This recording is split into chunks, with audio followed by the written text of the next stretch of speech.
Awesome. Okay. Perfect. Let's see.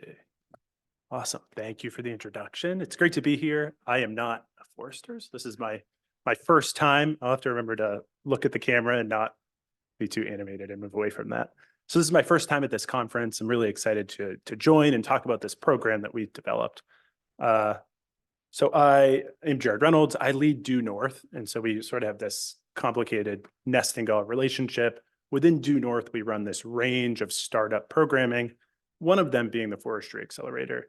And we are an entity of what is now Vermont State University. It's sort of merged and come through a couple of different entities over the years. But just to provide a little bit of context, so Due North opened in 2017, 2018, and it really started as this physical co-working space. And it's evolved over the years. So it started to provide really high-speed internet in rural Northeast Kingdom. A lot of remote workers were moving up there. So this really practical thing. But over the years, it's continued to evolve. And that's really where this Forestry Accelerator came out of.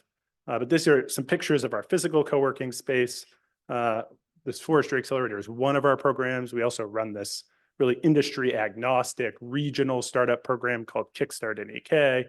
We have this pitch competition called Due North Pitch, which really showcases the most promising startups in the Northeast Kingdom and provides financial investment in them. And then we're continuing to build up that startup ecosystem, really focused on our region, the Northeast Kingdom, and we get some into other parts of Northern Vermont and Northern New Hampshire. But in 2021, we received funding to start this Forestry Accelerator. And this had come out of a couple of different initiatives. One was sort of this year-long assessment to look at whether there is this opportunity to support commercialization in the forest industry and whether it made sense to put it in Northern Vermont. We're pretty rural. We lack some of those resources that are really important, but saw this opportunity to leverage an accelerator like this to support economic development, to attract and retain startups, and to address some of the industry challenges and industry needs. And it had come out of a couple of different things. One is Due North had run this forestry hackathon for a couple of years. So each year they'd really put forward a challenge and people would make up fake businesses to address that challenge to try to get like this innovative mindset, this startup ecosystem in the Northeast Kingdom. And then we had several forest-based or forest-adjacent businesses that were operating out of our co-working space. Whiteout Solutions had been there for a while, this drone-based company. And so we saw this opportunity. And so I joined in 2021 to help start this Forestry Accelerator.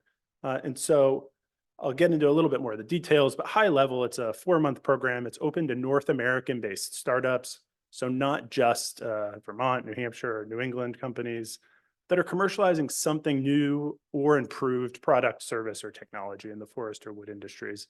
So we've gone through a couple of different names over the years, trying to figure out how we encapsulate the types of companies that we serve.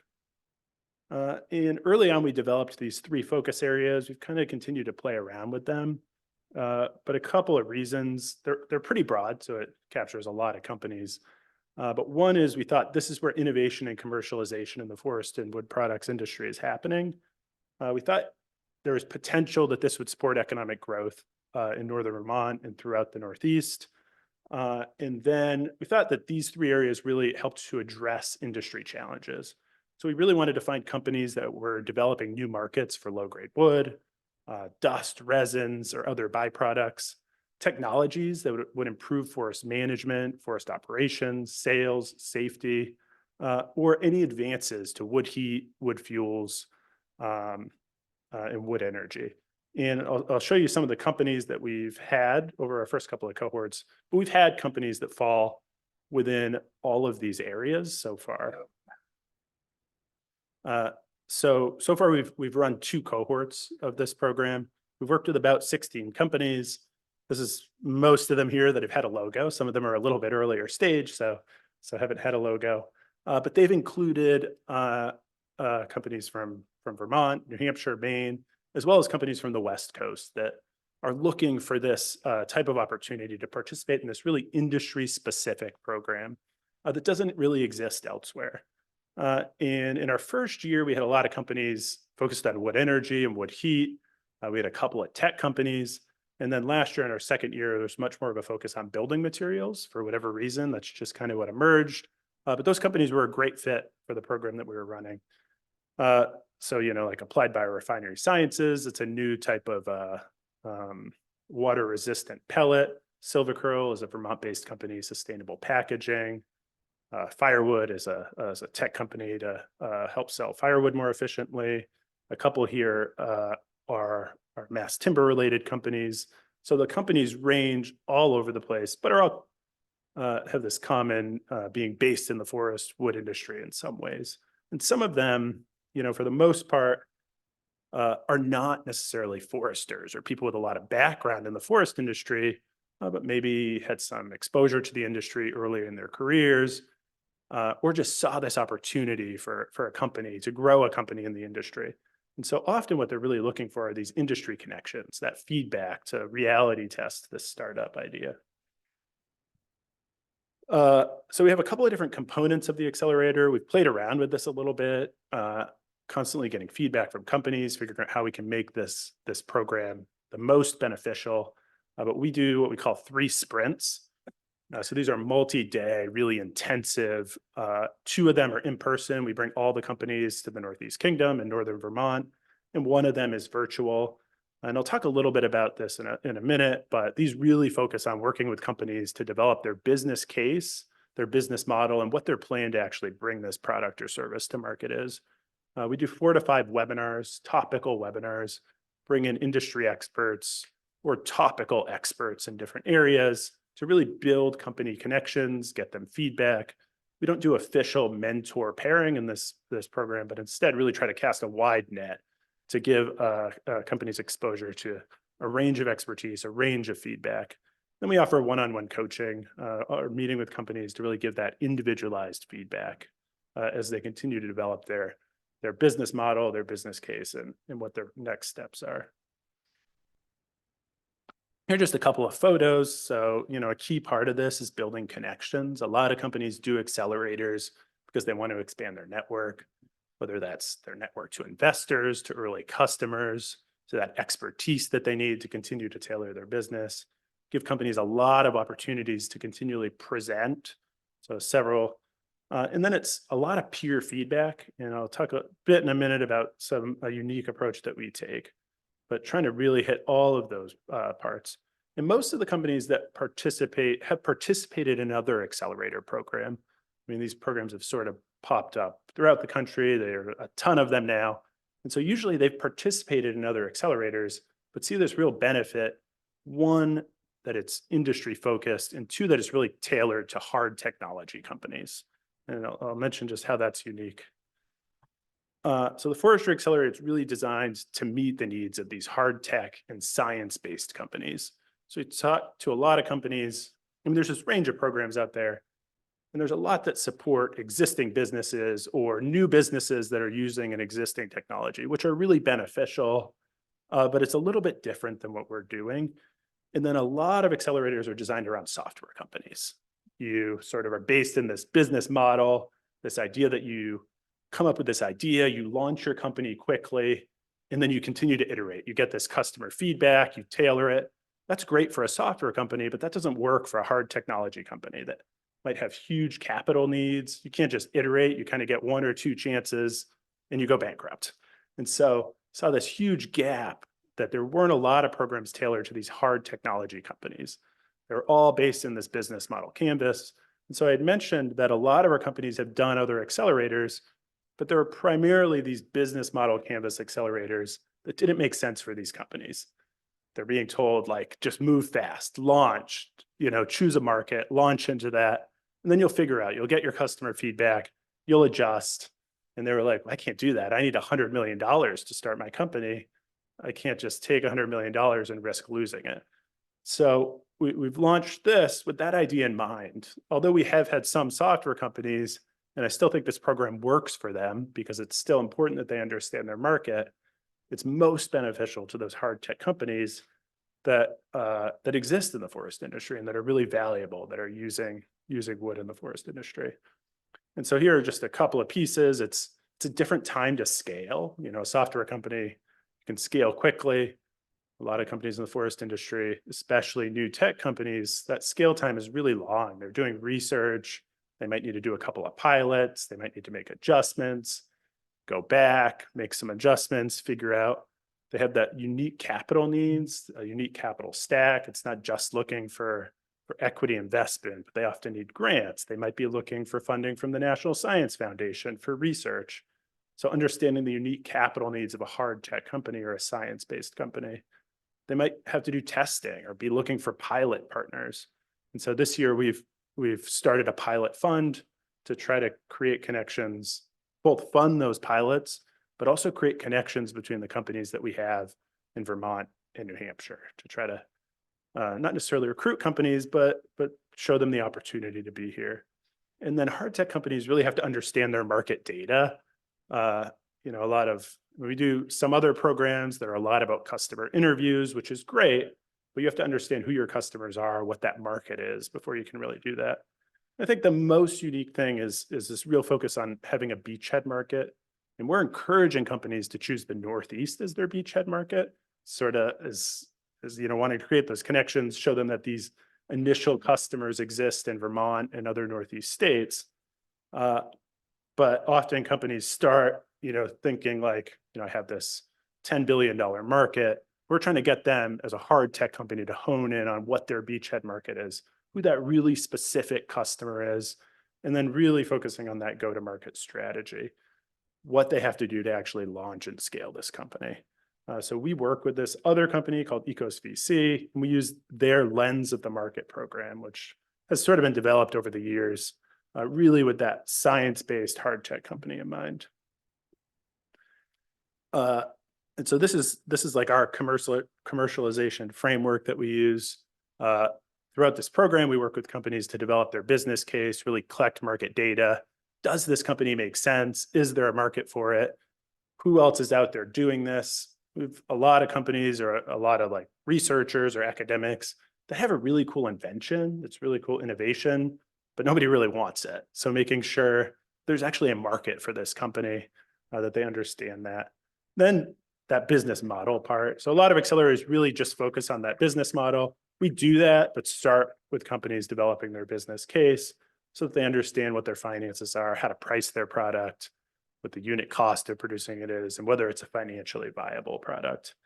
And then finish really with working with companies to develop a go-to-market plan. How do they launch and scale this company? And for many of them, that might be, finding an initial customer, doing some testing. So it might be a really specific scale up. Or for some, it's been, joining, a lab like Greentown Labs or something like that can offer them that ongoing support to test or access to advanced equipment that they need.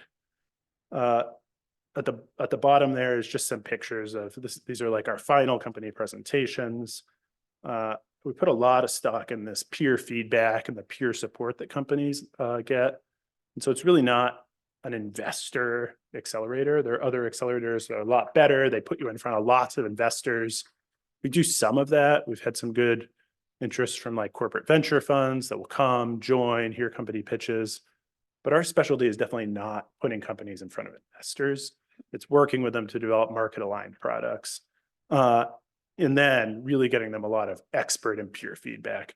And so something unique we do is at the end, we do have some prize money that companies get, but it's not chosen by investors. It's chosen by peers, that those are the ones that just spent 4 months learning about your company, learning about whether it's based in data, learning about whether there's any market for it. And so all the companies in the program get to choose what's the most promising company here, and that company gets a cash prize at the end.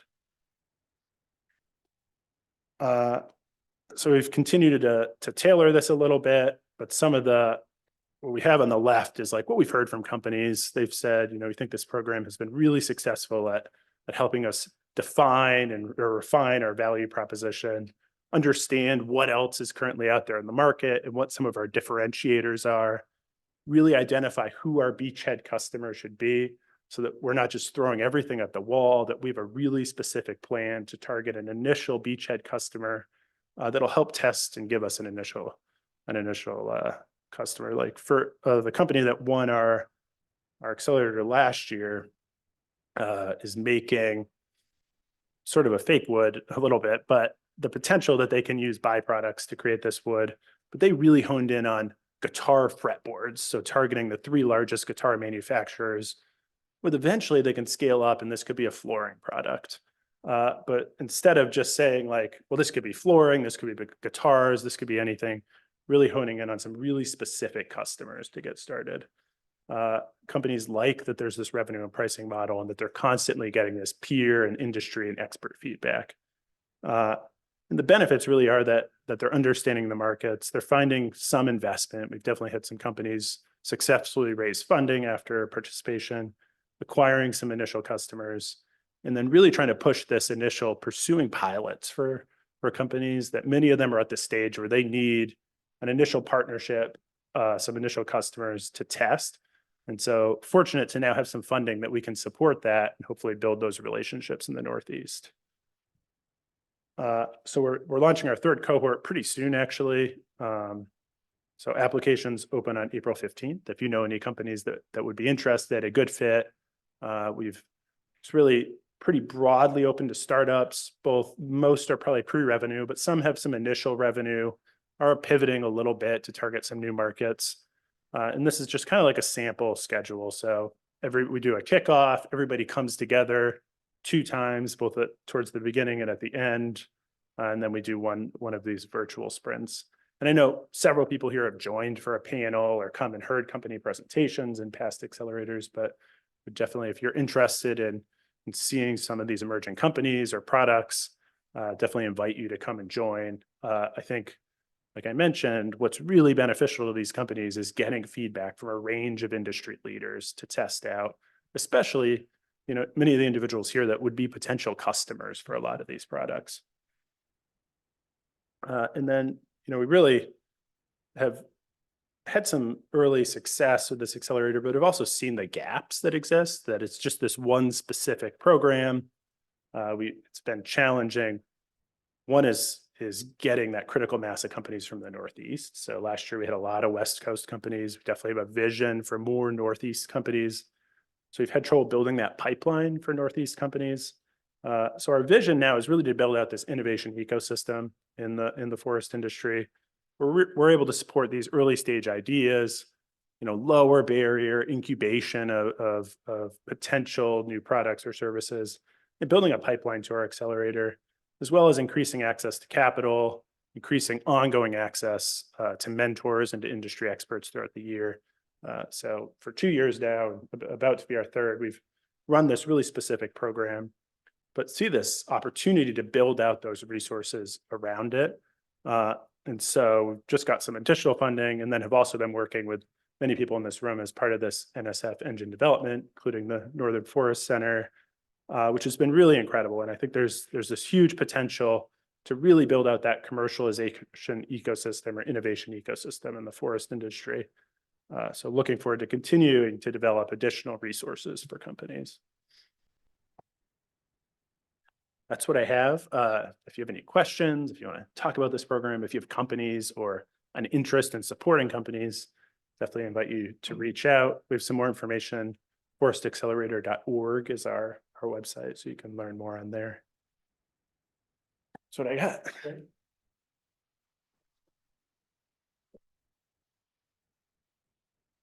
So we got plenty of time for Q&A, so that's wonderful because often rushed. And so I guess I'm going to ask you if you got a question to raise your hand, and then if you can direct it either to Patrick or Jared, that would be great. And Patrick and Jared, when you come up, we want you to speak in the mic so it gets through the system and recorded, and want you to kind of repeat the question that was asked of you before you answer it. Okay? Questions? In the back. Alec. Yeah. So what do you see as being the best prospects in the next few years? And if you do, how do you see the potential for biochar, an expansion of biochar? I'm thinking mega expansion of biochar fitting into prospects for using low value wood. So Patrick, come on up. I'll attempt to repeat the question so it's on recording so you can just answer it. So overall, you're looking for what the new potential prospects are? And then secondly, is there an opportunity to really expand biochar? Because there is some biochar being produced or starting to be produced. Can it get up to the next scale? That's the question I heard it. Well, I think you and I started talking about this, Alec, and so I looked in our notes with Indafor, and it didn't really rank up there when we did our global analysis of a high volume kind of consumption. But since then, darn the analysis, we have about 3 manufacturers right now going and producing it. And I think it's got potential. It seems to be matched up to other manufacturing facilities where it might be a good thing to have. I think they're all still working on uses for biochar. They often lean on agricultural land spreading to incorporate into carbon into soil. And in those areas, there were biomass energy plants that did a lot of land spreading of wood ash in farm fields. So it's a possibility. I don't know if the economics are strong on it in terms of bringing a lot of demand. I think some of these facilities are important in terms of receiving the renewable energy credits that come from them as well. So that helps with their economics. So I guess the verdict's still out as to how much wood they could consume and how big a market it could be. It needs to be more sophisticated outlets for it than just probably land spreading to turn the economics around. But they're happening and they're being built, and we'll see if they can be used in the activated carbon markets or in other higher value propositions. But that's kind of what I know about it. There may be more information in the room. Great, thanks. So what I know at that scale, Alec, is there is a big project in Washington State that is in, I understand they have their financing, and it's at like the small pulp mill size scale. So what we're seeing in Maine in the region, I think they're going to get replicated, but they're at the 20,000 tons a year kind of scale. And that's why you asked the question. The only one I've heard about is this one in Washington State. And I'm told that it's going to happen. So we shall see. Much different scale than anything so far. So another question. Yeah, I'm curious what how both campuses assess like the health of the pipeline of entrepreneurs looking at the forest sector. You feel like it's robust, lacking, or somewhere in between? Jared, why don't you take it first? So the question is about entrepreneurs, because that's what it's all about, right? And whether or not the pipeline is strong at this point. Are you seeing new entrepreneurs, because they're the ones that make it happen? Yeah, I kind of like split them into these 2 buckets. I mean, there's these entrepreneurs that are, starting businesses, maybe like a furniture business or a new sawmill. And then there are entrepreneurs that are doing something new, a new technology of some kind, whereas really where we're focused on. And I think we've had like some trouble building up that critical mass, and for a number of reasons. I mean, one is that we are a rural state. So it's just, regardless of industry, it is hard to build up a critical mass of innovative startups in rural states. We've had in some ways like more success connecting with these like forest industry startups in Vancouver or Portland, Oregon, where I think maybe it's just more adjacent to these urban areas, where we've kind of seen these innovation ecosystems or that critical mass of startups emerging. So it's really trying to figure out how to replicate that a little bit. We always are going to like run into these challenges of being rural and then ensuring that we have the resources that a startup needs to remain and grow there. I mean, it's easy if you have a really promising business or startup, once it gets off the ground, to then move that to Boston or somewhere else where you get access to the capital you need, the expertise, the engineers that you need. And so, recognizing that this exists within this whole ecosystem of both needing to build up that mass of entrepreneurs or innovators, and then have the resources to support their continued growth in our region. But I mean, I think the answer is like, it's been a little challenging and, to figure out how we continue to build that up and then build it up specifically in the forest industry that, I think can sometimes be like a little bit challenging for people from outside the industry to access, to figure out if they have a good product.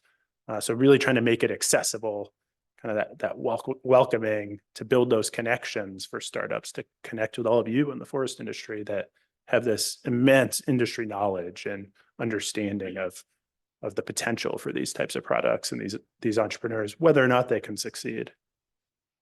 Take a cut at it, Patrick? Yeah, sure. Well, we brought the Maine Development Foundation into our work because communities were being approached by a lot of different people, and we quickly learned to ask the question: is this a beaker of what you make, or is this the beaker of what you make? So that we could begin to sort of separate out some of the folks that were approaching towns with projects they wanted to capitalize. And so we brought that back down to services provided through our Emerging Technology Committee. The Maine Technology Institute started putting together a lot of funding for new innovative wood products. If you could get through their technical review, you were capable of getting some funding. And I would say it's robust. A lot of people kicking tires and trying things. The Rue Institute has been dealing a lot. I know of several packaging companies that are working through that organization in Portland, Maine. The major one is Tanbark, which is really starting to scale up, but they're in a molded fiber mode, and I think there are a couple other companies, startups that are in that role. But Tanbark's getting closer to commercialization and really growing their business. So I think there's a lot of interest. I mean, what's driving it is the opportunity is now because of climate change and the thought about wood products as being a really good substitute for moving into, and the whole plastics contamination is what's driving a lot of the innovation as well. I mean, there's a company that wants to sell packaging because it will be nutritional for fish when it's dumped in the ocean, and I'm trying to figure out the marketing strategy there, but I guess that makes sense. So that I think there's a lot of buzz. There's a lot of evidence of people trying to capitalize on these markets. The potential is huge. If you strike it with the right kind of packaging or the right kind of material that really makes a case for replacing petroleum products. So I think it's pretty bullish. It's important for Maine to have that occurring as well as the larger commercialization. I mean, it wasn't that long ago, Timber HP started taking over an old mill and making insulation board, and now they're thinking about expanding to the West Coast in order to stay ahead of the opportunities that are going to come in that area. So robust, maybe a lot of things happening. We'll see and it's going to take a lot of failures to find those successes, but I think that's the culture we're trying to inspire right now. Great. Yes. Good questions for Patrick. Primarily, you mentioned packaging a couple times, and I'm not super familiar with the paper industry in Maine, but I know that in the Northeast typically we've had a lot of fine papers, and I'm wondering if a lot of the mills have been or have plans to or have been retooled to produce packaging, because obviously now everything is shipped around. And there's in my opinion, there's just tons and tons more packaging coming in the market, and one of the things taking advantage of that. So the question is whether or not the existing operating Maine pulp mills are taking advantage of the new opportunities for producing packaging, and have they retooled to take advantage of that? Yeah, there have been some great successes there. I think Sappi has really put online a lot of packaging and container board products. That's how you're going to survive in business. And I have a great pie chart that shows the diversity of products produced now at probably half the volume of the diversity of products that were produced 10 years ago or 16 years ago, I think is what the slide shows. So survival, those mills that went down were undercapitalized. They were softwood and they were in printing media paper kind of markets. And to survive, you need to be in packaging. Labeling is the other thing that's strong. Twin Rivers does a lot of that up north. And gosh, we couldn't get enough toilet paper during COVID. So our Woodland mill has got two tissue machines online and working hard to bring another two online. So those are, if you're just in the pulp market, that was a pretty tough sledding for a while and still is. But if you're integrated and can capitalize, that's what's happening in Maine. So it's a good sign. Yeah, I mean, I think some companies that are really successful in it now will expand. Whether you get another pulp and paper mill to site itself in Maine, that's a tall order. I think we're going to be rebuilding in increments of 250 to 500,000 tons of wood consumption, those kinds of opportunities. That's sort of where Timber HP is starting. That's where the OSB plant that's been announced in Livermore Falls, that might be 500 to 750,000 tons once it's going. You won't see 2 million or 2,500 tons of material, those kind of plants landing, I don't think. I'd like to be proven wrong, because it's great to have modern, efficient mills. They're going to be very competitive with the Chinese mills that are online that are consuming eucalyptus from other parts of the world. But what we've got, I'm feeling better about, and they know to survive, they've got to move on, and that most of them have. Great. Other questions? I have one for Jared. So Jared, you showed us a slide of a number of maybe all the companies that have been through the first couple of accelerator programs. And I'm sure we'd all like to know how many of those companies are actually operating now, and how many kind of had an idea, figured out that it wasn't worthwhile, and did not pursue it. So, how many are actually in business? Did it work, I guess, is the question. Yeah, I have to think, I have to look at that. I think that of these, I think most of them, with the exception, I bet like 3 of them are done, that they have 2 or 3 looking at this are done. I bet like 5 of them are scaling, like they're operating in some way now. And about half of them are like still kind of playing around, are figuring out. I mean, some of them, like Calmer Natural Walls is a company we had last year, is still trying to like make it happen. I mean, a lot of them just need a lot of capital is the challenge. And so they get stuck for a while. It's the same with like Applied Biorefinery Sciences.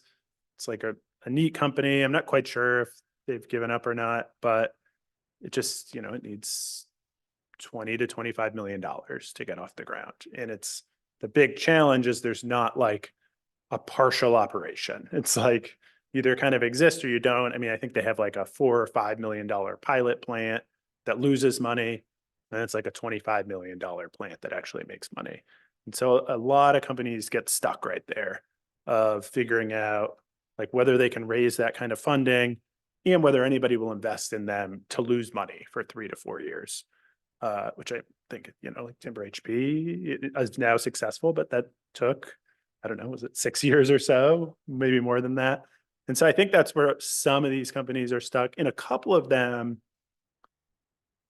is nice, like Ford Forestry. I don't know if anyone here has worked with them, still existing. I think they're about to raise some money, but have pivoted a lot since, initially they were trying to connect loggers and sawmills, but have really pivoted to focusing on tree service providers as, kind of I guess a sub-industry that's a little bit more open to that type of software technology.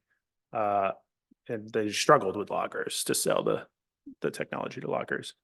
And then like Timber Tiles is another company that's really been scaling up. So that's been a pretty successful company. So it's definitely a mix. Helpful. Thank you. Thank you. Other questions? Yeah, Patrick? So in Maine, Patrick, you've got a number of dormant paper mills. That helps when you're trying to attract a new business into Maine. I assume most of these new industries they already have some available infrastructure. So does that facilitate bringing some new business in? And then the other question I had was, is it for Maine or another one of your partners that provide a little bit of startup funding to get them in there, get them sited on the property?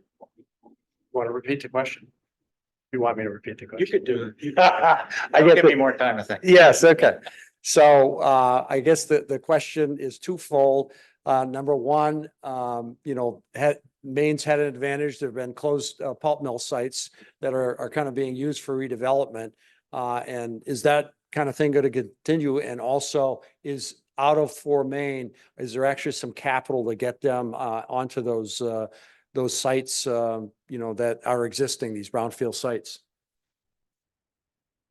Yeah, I mean, it's an interesting story. We have sites up in Millinocket, the old East and Millinocket sites that are available. They come with, one of them comes with behind the meter hydropower.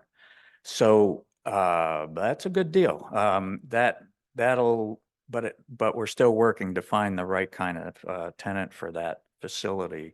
The Livermore Falls plant is being used for OSB. If you've got sort of the infrastructure in place, you may not use the buildings, but you've got a site, you've got a wood yard, you may have still some of the dump trailer equipment. It can be a real good match for some. Some are looking for greenfield sites. They don't want any liability, but and others have moved on. They've I think Bucksport has really taken apart its mill site, redeveloped some of its waterfront. They still have a section that'll be an industrial development area.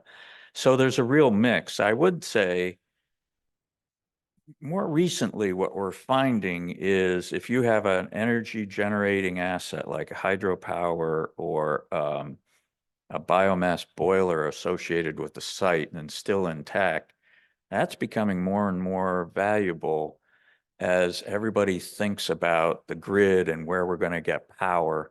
If you have one of these existing sites with an asset that generates electricity, those are starting to be pretty sexy right now. People are looking at those because it's not a guarantee with the demands for power that you can have your own generating facility. So what was the second question? Fort Maine really never got into the funding business, but we would work closely with Maine Technology Institute, which does do contract awards and grants. And so we would work together with them to think about projects. Some of our folks would help them on their review teams looking at funding opportunities. DECD has some funding, had a lot of funding actually through the COVID funds that have been available. It's been for both small and large companies. Even the SAPIs of the world might get a $1 million grant on a $20 million project, but that little bit of state funding can make a project competitive within the institution of SAPI worldwide. So Maine does what it can. So Four Main didn't expend funds. We tried to build opportunities and promote other funding institutions getting involved. Any other questions? All right, so we have this room, they'll start breaking it down in about 10 minutes, maybe a little less than that. So I'm hopeful Patrick and Jared will be able to stay around if you want to talk with them one-on-one. And